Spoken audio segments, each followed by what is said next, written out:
नमस्कार दोस्तों, Technotech Vipin channel में आप सबका तहे दिल से स्वागत है। दोस्तों आज हम इस वीडियो में जानेंगे, अगर आप फ्लिपकार्ट से कोई भी product cash on delivery order करते हैं, प्रोडक्ट ऑर्डर करने के बाद अगर आपको वो प्रोडक्ट पसंद नहीं आता है किसी भी कारण से, आप उस प्रोडक्ट को रिटर्न करके अपना रिफंड अमाउंट बैंक अकाउंट में कैसे ऐड करें, आज हम इस वीडियो में डिटेल में जानेंगे। दोस्तों अगर आप चैनल पे नए हैं तो प्लीज चैनल को सब्सक्राइब कर लीजिए, क्योंकि मैं इस चैनल पे मोबाइल टिप्स एंड ट्रिक और एप्लीकेशन रिलेटेड वीडियो लाता रहता हूँ। फ्लिपकार्ट प्रोडक्ट रिफंड प्रोसेस को देखने के लिए हम चलते हैं मोबाइल स्क्रीन पे। मोबाइल पे आकर फ्लिपकार्ट एप्लीकेशन ओपन कर लेते हैं। फ्लिपकार्ट एप्लीकेशन ओपन करने के बाद हमारे सामने कुछ इस तरह का इंटरफेस दिखाई देगा। बॉटम राइट कॉर्नर जहां पे अकाउंट लिखा है, सिंपली अकाउंट का ऊपर टैप कर लेते हैं। अकाउंट में टैप करने के बाद हमारे सामने कुछ इस तरह का इंटरफेस दिखाई देगा। टॉप लेफ्ट कॉर्नर जहां पे ऑर्डर्स लिखा है, सिंपली ऑर्डर्स का ऊपर टैप कर लेते हैं।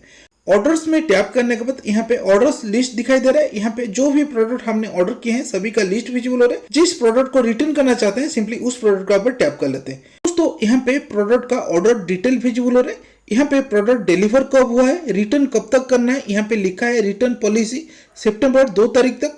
देन बॉटम में जहाँ पे लिखा है रिटर्न, सिंपली रिटर्न का ऊपर टैप कर लेते हैं। रिटर्न में टैप करने के बाद यहाँ पे दिखाई दे रहा है रीजन फॉर रिटर्न, आप किस लिए प्रोडक्ट को रिटर्न करना चाहते हैं। इनमें कई सारे रीजन है, आपको जो सही लगे आपके प्रोडक्ट के रिगार्डिंग आप उनमें से सिलेक्ट कर सकते हैं। हम यहाँ पे सिलेक्ट कर लेते हैं don't like the size fit of the product. इनमें से हम एक रीजन यहाँ पे सिलेक्ट करने के बाद हमारे सामने कुछ इस तरह का इंटरफेस दिखाई देगा। टॉप में ब्रैकेट दिखाई दे रहा है, आप इनमें से कोई भी एक रीजन सिलेक्ट कर सकते हैं। मैं यहाँ पे सिलेक्ट कर लेता हूँ do not like the fit. दोस्तों बॉटम में जहाँ पे कमेंट्स लिखा है क्रॉसर ब्लिंकिंग हो रहा है, हम यहाँ पे मेंशन कर लेते हैं नीड रिफंड, क्योंकि हमको रिफंड चाहिए। हम यहाँ पे नीड रिफंड या नीड फुल रिफंड मेंशन करके देन कंटिन्यू का ऊपर टैप कर लेते हैं। कंटिन्यू में टैप करने के बाद हमारे सामने रिक्वेस्ट रिटर्न का एक नया पेज विजिबल हो रहा है। अगर आप चाहते हैं एक्सचेंज करने के लिए, टॉप में एक्सचेंज सिलेक्ट करके आप इनमें से कोई भी दूसरा साइज आप यहाँ पे ले सकते हैं, मीन्स ऑर्डर कर सकते हैं। अगर आपको फिटिंग इशू आ रहा है, हमको यहाँ पे प्रोडक्ट को एक्सचेंज नहीं करना है, हम यहाँ पे रिफंड चाहते हैं, बटन में रिफंड का ऊपर टैप करके देन यहाँ पे आपके सामने कुछ इस तरह का इंटरफेस दिखाई दे रहा है, जहाँ पे लिखा है पार्ट IMPS। देन उसके नीचे जहाँ पे लिखा है ऐड न्यू अकाउंट, हम सिंपली ऐड न्यू अकाउंट का ऊपर टैप करेंगे। बटन में ऐड न्यू अकाउंट का ऊपर टैप करने के बाद हमारे सामने एक नया पेज विजुअल हो रहा है। यहाँ पे लिखा है क्रिएट अकाउंट, आपको यहाँ पे बैंक अकाउंट ऐड कर लेना है। जो भी बैंक अकाउंट में आप रिफंड अमाउंट को ऐड करना चाहते हैं, तो आपको यहाँ पे बैंक डिटेल्स यहाँ पे भर लेना है। टॉप में लिखा है IFSC कोड, आपको बैंक का IFSC कोड यहाँ पे भर लेना है। जिस भी अकाउंट में आप रिफंड अमाउंट लेना चाहते हैं, यहाँ पे अकाउंट नंबर भर लेना है। देन उसके नीचे लिखा है कन्फर्म अकाउंट नंबर, फिर से उस अकाउंट नंबर को फिर से दोबारा भर लेना है।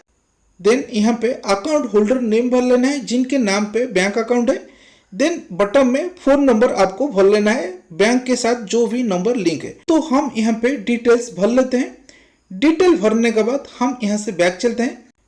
बैक आने के बाद जहाँ पे लिखा है पार्ट IMPS के नीचे जहाँ पे लिखा है एग्जिस्टिंग अकाउंट, उसके राइट कॉर्नर में जो ड्रॉप डाउन आरो है उसका ऊपर टैप करने के बाद यहाँ पे देखिए हमने जिस अकाउंट को ऐड किए वो अकाउंट हमको यहाँ पे दिखाई दे रहा है।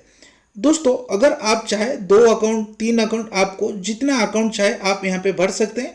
आपको जो अकाउंट में रिफंड लेना चाहते हैं आप उस अकाउंट को सिलेक्ट कर सकते हैं। फिलहाल टॉप में जो अकाउंट दिखाई दे रहा है, सिंपली हम उस अकाउंट को सिलेक्ट कर लेते हैं। सिलेक्ट करके देन यहाँ पे कन्फर्म कर लेते हैं। अकाउंट सिलेक्ट करने के बाद बटन में कंटिन्यू का ऊपर टैप कर लेते हैं। दोस्तों कंटिन्यू का ऊपर टैप करने के बाद देन सबमिट रिक्वेस्ट का ऊपर टैप कर लेते हैं। सबमिट रिक्वेस्ट का ऊपर टैप करने के बाद यहाँ पे देखिए रिक्वेस्ट सक्सेसफुली इनिशिएट हो चुका है। देन हम यहाँ पे चेक स्टेटस का ऊपर टैप कर लेते हैं। दोस्तों हम यहाँ पे इस प्रोडक्ट को रिटर्न करने के लिए हमने यहाँ पे रिक्वेस्ट कर लिए है, रिक्वेस्ट यहाँ पे अप्रूव हो चुका है। दोस्तों प्रोडक्ट का पिकअप हमारा नेक्स्ट डे हो जाता है। जब हमारा पिकअप हो जाता है कुछ समय के बाद, मीन्स 3 to 4 आवर के बाद हमारा रिफंड अमाउंट हमारा बैंक अकाउंट में ऑटोमेटिक डिपॉजिट हो जाता है। दोस्तों इसी तरह से आप किसी भी कैश ऑन डिलीवरी प्रोडक्ट को इजीली रिटर्न करके अपना रिफंड अमाउंट बैंक अकाउंट में ऐड कर सकते हैं। दोस्तों अगर आपका कोई भी सवाल है आप मेरे को कमेंट में पूछ सकते हैं, मैं ज़रूर रिप्लाई करूंगा। तो मिलते हैं अगले वीडियो में। Thank you so much.